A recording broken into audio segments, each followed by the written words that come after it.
Gospel of Luke, chapter 4, beginning in verse 1. And Jesus, full of the Holy Spirit, returned from the Jordan, and was led by the Spirit in the wilderness for 40 days, being tempted by the devil. And he ate nothing during those days, and when they were ended, he was hungry. The devil said to him, "If you are the Son of God, command this stone to become bread." And Jesus answered him, "It is written, man shall not live by bread alone."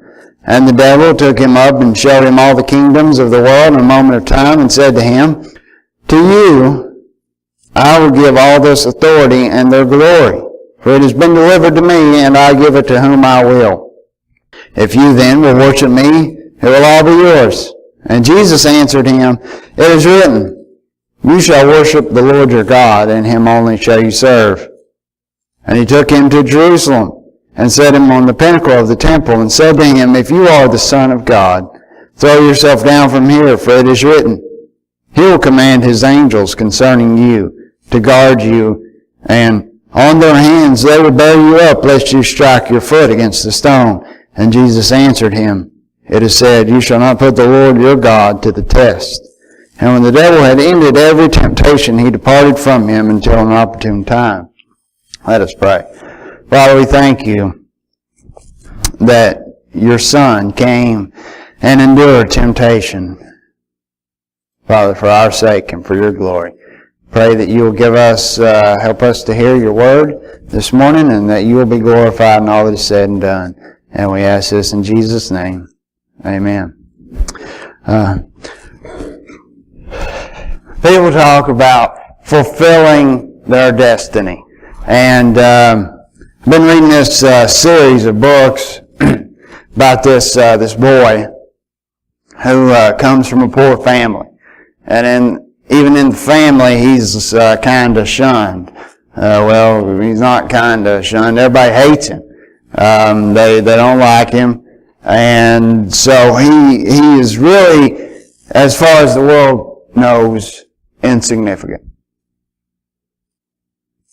Nobody thinks anything of him. Nobody expects anything of him. And so it's all a surprise when he has this great destiny, as they talk about. They talk about his destiny being so great, and he has to do things to accomplish his destiny. When do you really fully accomplish your destiny? And, as best I can tell, it's when you die. Because until you die, you still got stuff to do.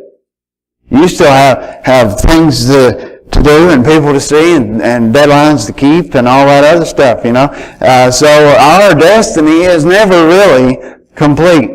Because for those of us who have been born again, our destiny doesn't really start, I guess it started when we were saved. For Robert, April 9th, 1967. Right? I remember that. Did you guys remember that? Yeah, right. Everybody shook their heads. But I really remembered. And, that's when his destiny began. Mine began, and when I got saved, I got it written down. It was in June. But our destiny, I guess you could say, is never really fulfilled, because once we leave this life, then we put on the immortality. And so, fulfilling our destiny is kind of a false dichotomy that Satan has come up with to make us feel like our lives are really about us. That we are the center of the universe. Socrates gave his life because he realized that we were not the center of the universe. Is that right? Am I wrong about that? Anybody even know what I'm talking about? He said that the sun was the center of our universe, or our galaxy. And at that time, we all thought it was us. It was the earth. everything revolves around us. Some people still think that. That the whole universe revolves around them.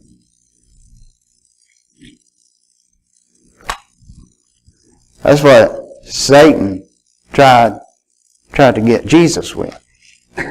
He tried to get Jesus to fulfill his destiny with greatness and great things. He would be great. And so he says, he come out of the wilderness, 40 days and 40 nights and nothing to eat. You know, he's probably hungry.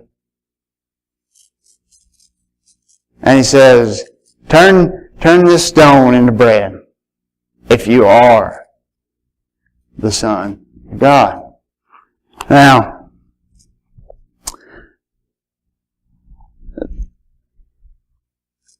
I read that, and I have before, and I wondered, what is so wrong with that? I mean, technically the rock does belong to Jesus. He created it in the first place. He is the Son of God, and he probably is hungry. He can turn that stone into bread. So what's wrong with him doing that? Did your mama ever tell you, just because you can do something doesn't mean you should? I can go out and buy a beer and drink it, but I'm not going to, because I know better. There's lots of things that I can go out and do, but I'm not going to, because I know better. But I thought about this. And the problem with turning the stone into bread, did that just make a noise? Good. Playing it from way back here. Did y'all hear the piano make a noise? Oh.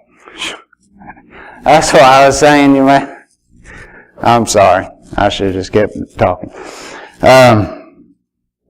When the problem with turning the stone into bread, whose idea was it? It was Satan's. He said, if you are the Son of God, if you are who you say you are, if you're as great as you say you are, Jesus, if you've got the power that you say you have, if you really are God in the flesh, why don't you just turn this stone into bread and eat it? I know you're hungry. If you can.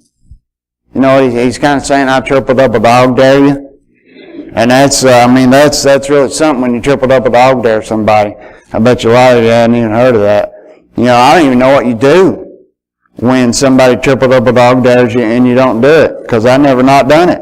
You just don't walk away from that kind of thing. That's kind of dumb, ain't it? Well, that's what Satan is bringing to Jesus. He's saying, you know, if you are the Son of God, Jesus doesn't have anything to prove, especially to Satan. And neither do we. Because he tells us all the time, you know, if you are redeemed, Gaines, you can do this. You know, you don't have to worry about the consequences. If you are a child of the King, you'll be okay. You don't have to worry about it. But that's only if you're a child of the King. And Satan, he's very clever in his ways. I was telling somebody yesterday, you know, the phrase, you got to give the devil his due. There's a reason that they come up with that phrase, because you got to give the devil his due. He's good at what he does. You see, what he comes at Jesus here with, it isn't some kind of harebrained idea. You know, not some kind of off the wall thing. You know, just turn the whole mountainside into a big loaf of bread and turn that river into butter. You know, he didn't say something like that. He says, turn that one little insignificant rock into bread. That's what he says. It's logical. It's a logical answer to a real problem. It's a logical answer to a real problem. How many times has God ever told you to lay out of church so you can get caught up, or so you can get rested up, or so you can get fed up, or whatever up? How many times has Satan ever told you that? Have you ever laid out of church on Sunday morning to get caught up and got caught up? Has that ever worked? No. No, it hasn't. It's never worked. Have you ever laid out of church? Well, that's a little different story. Because, you say, have you ever got rested up? I guess if you really had to, then it would be good, because, you know, you don't want to just pass out and fall out on the floor and everything, or drool in church. I've done that, so you don't want to do that. But have you ever got caught up when you laid out? See, that's a logical explanation to a real problem that Satan throws at us. So, his solution to the dilemma of hunger was logical. It was helpful. Who led Jesus into the wilderness to fast for 40 days and 40 nights? It sure wasn't Satan. It was God. Who led Jesus out of the wilderness after 40 days and 40 nights of not eating? Sure wasn't Satan. It was God. So, who should Jesus rely on to give him the bread that he needs for nourishment? Sure ain't Satan. It's God. And so Satan is telling Jesus, hey, I know God can make the bread. I know, he'll never tell you anything crazy like God can't do it. But maybe God don't want to, or some other lie. And he'll say, why don't you just help God out?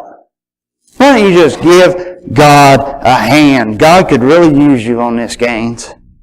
In fact, without you, God probably won't make it.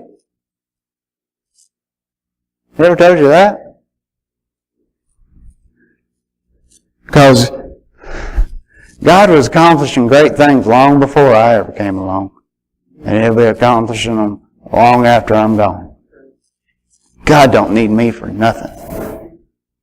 It's my privilege to be His. And so, the solution that He offered to Jesus was logical, and it was helpful, and it was harmless. It was harmless. You aren't going to hurt anybody. You can do this. Nobody will even know. The way it reads, there isn't anybody there. Just Satan and Jesus. Nobody. All by himself. Way out there in the middle of nowhere. He's out in the wilderness. That implies that it's out in the wilderness. So there's nothing, nobody around. And he turned that stone into a loaf of bread. Nobody ever know. Disciples aren't there. Mary's not there. Nobody. Nobody would ever know. Ain't nobody going to get hurt, Jesus, by you turning this one little stone into a bread. The stone ain't going to care. Stone's not going to care. The owner of the stone, he's not going to care because you're the owner of the stone. You created the stone. Way back when. It's yours. Do with it whatever you want. Go ahead and just whip it into a loaf of bread. You're not going to hurt anybody. You ever try to justify yourself? Say, it's not really any so-and-so's business what I do. I can do this. This isn't hurting anybody. but myself. Well, if it's hurting yourself, then it's hurting God's plan, and that's the most important person of all. But we don't think like that. All we think about is us. If it's just hurting me and I don't care, then I don't care what anybody else thinks. That's what we think. I mean, we may not think that we think that, but that's what we think. Number one, that's all we care about. As long as I'm not hurting anybody but myself, everybody else is okay. Well, maybe you are hurting somebody else with your sin. Because instead of doing what you should be doing, you're doing your sin. And that somebody else that you're hurting, they could be really benefiting from that. But you don't know. But God does. Because God's the one that drew up the whole plan for everything. You see, Satan wants us to fill our stomach on his baloney, on his lies. Because if we're listening to him and eating his garbage, we'll think we don't need God. We'll think, hey, I'm good. I'm good. I'm getting whatever I need right here on my own. I'm good. So, he tried to fulfill his destiny by filling his stomach.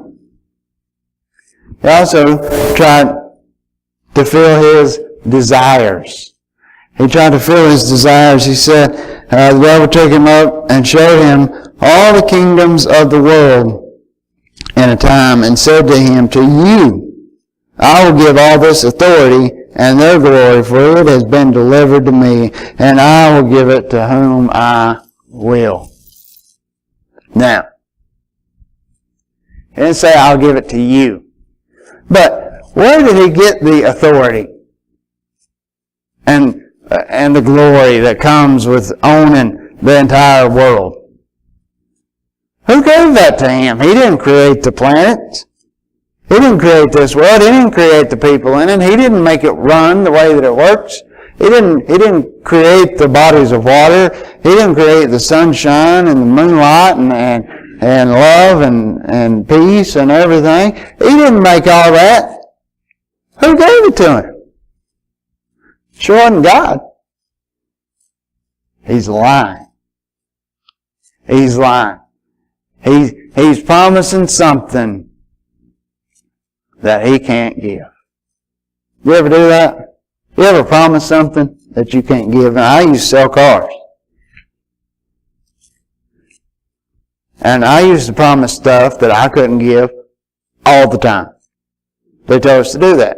Because they said, people will tell you anything to get out of buying a car.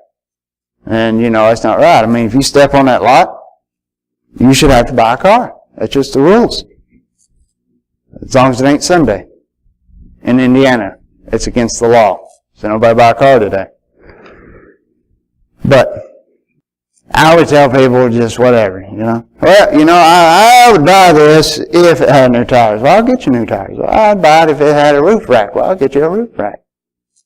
You just tell them whatever. You make it impossible for them to buy that car. You just promise them whatever. And usually they'll just leave.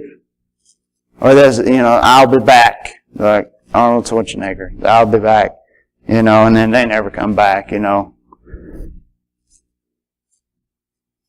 Never once did I ever have to give them any of that stuff. But that's what Satan does to us all the time. He says, if you do this, it'll make you happy. This is just what you've been wanting, Gaines. This is what you need. And the one that gets us most often, I'd imagine, is, you know what, Gaines? You deserve this. You ever tell you that? You deserve this. Why don't you just lay out of church today? You deserve this. You worked hard this week. You worked 60 or 70 hours this week. You've had long drives. You've had blah, blah, blah, blah, blah. And you deserve a day off. You do deserve a day off. That's why God created a 7-day week. You don't deserve it. Let me retract that statement. You don't deserve a day off. But God has blessed you with a day off. So he says, well, you just take this day off. You deserve it. Or why don't you go buy that whatever it is that you can't afford? You deserve it. You work hard. Or, why don't you cheat on your wife? You deserve it. She's mean and ornery and whatever. You deserve it. Why don't you go get drunk or high? You deserve it. Why do you think people do those things? They don't do it to destroy their life. They do it because they think they deserve it. They think that there is something in their life that has merited this satisfaction. And it never works out. Never.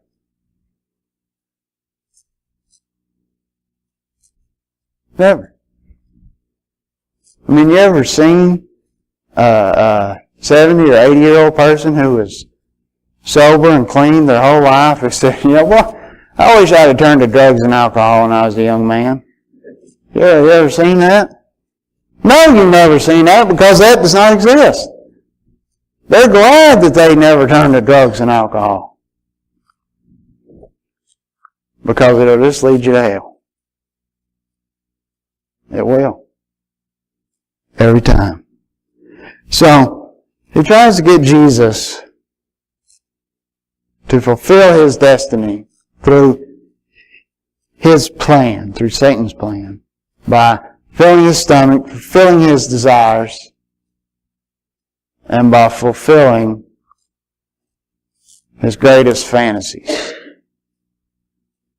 Has Satan ever blindsided you? Just caught you completely off guard, like you not only did you not see it coming, you didn't even think that this could happen. And I was talking to somebody this morning about the game-winning interception last Sunday at the Super Bowl. The Seahawks, they were going downfield, and just making incredible plays. You can't make this stuff up, the stuff that was happening to them. And, you just knew that they were going to win. And then the last time Russell Wilson touched the football, he threw an interception. It was just unbelievable. I nearly threw up when I saw it happen. It caught me off guard. I didn't.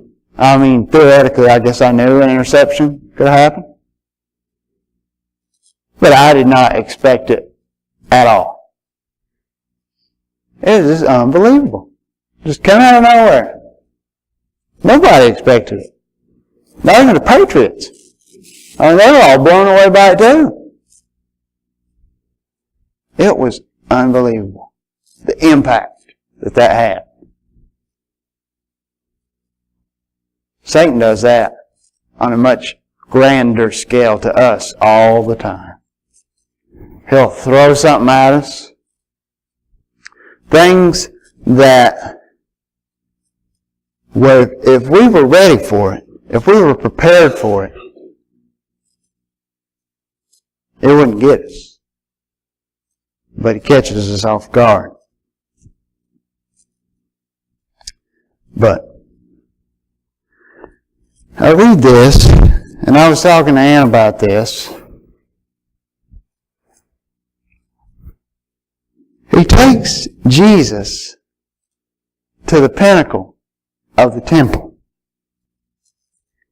and says, throw yourself off of here, and if you're the Son of God, or the angels, they'll catch you.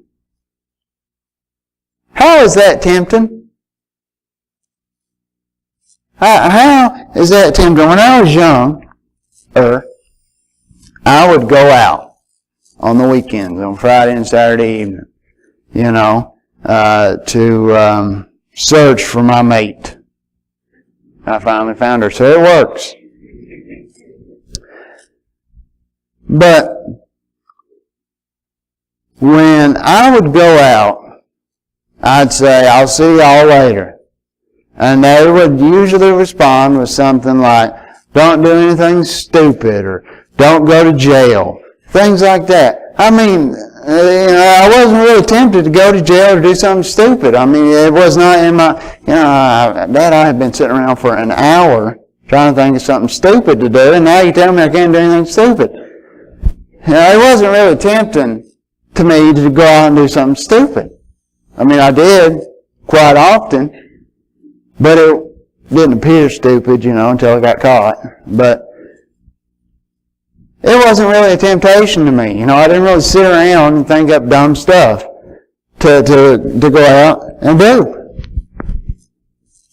Not because I didn't have to think about it, it just came naturally, but I didn't want to do stupid stuff. Nobody wants to do stupid stuff on purpose. And so, it wasn't really a temptation. So he takes him to the top of the temple and says, throw yourself off from here. What kind of temptation is that? You would think this is going to be Satan's magnum opus right here. He starts out small with bread, and then, he tries to give him the whole world. And now, that didn't work. So he says, throw yourself off the temple. Wow. That's the best you got. But what was Jesus' destiny?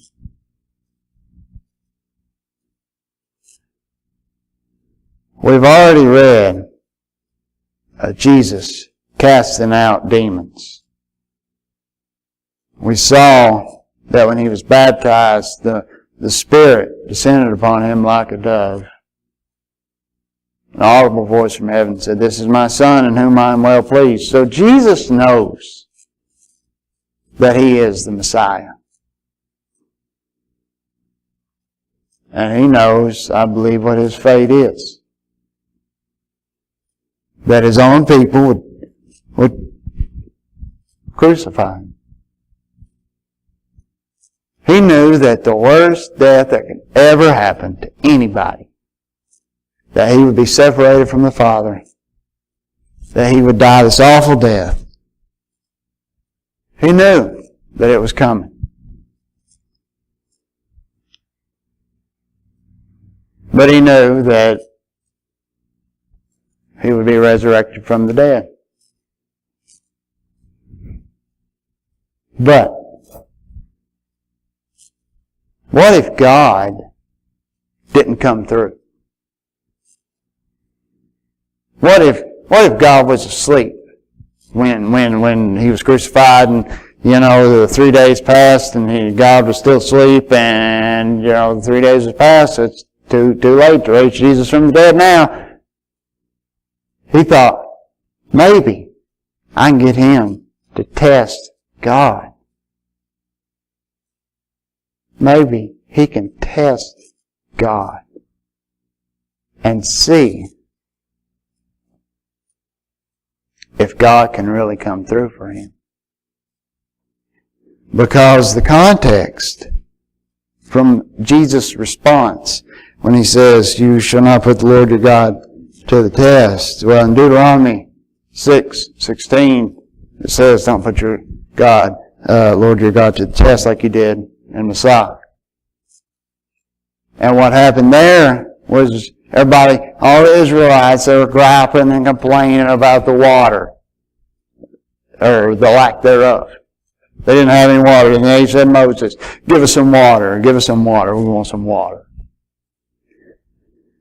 And so that's why they named the place that, Messiah and Meribah, because of the quarreling among the people of Israel, and because they tested the Lord by saying, is the Lord among us or not? So Jesus says to Satan, Don't test God. He's not saying, don't do stupid stuff to see if God can save you. He's saying, don't do stupid stuff because God has saved you. Or God's got a plan already to save you. Do you think that God would have brought 10 plagues on Egypt, part of the Red Sea, and did everything else that He did to get those Israelites out of bondage if He was going to let them starve to death for a drink of water? Do you really think that God was planning on doing that? Or do you think that God had a plan to give them water all along? He had a plan all along. You know it. I know it. Moses knew it, probably. God had a plan. God had a plan for Jesus to eat when He got out. God had a plan that He would give Jesus all of this and all the glory. And He had a plan to save Him and to save us all through what He was going to do. Jesus told Satan, don't test God's grace. Boy, we sure do, don't we? We do. We may not think it out loud, but we might say, well, I'm a child of the King, or I'm redeemed, or whatever pious thought we might think that day. And we might say, well, I go to church. I read my Bible. I do this. I do that. But, so I can do this. Or, I don't have to worry about that. That's somebody else's problem. Or maybe it is, maybe it's not. Why are you thinking about it if it's somebody else's problem? If you're thinking about it, it may not be somebody else's problem. It may be your problem, and you're not doing anything about your problem. You ever think about that? I bet you didn't. I think a lot of people aren't, because we got a lot of problems that need a lot of fixing that we aren't doing anything about.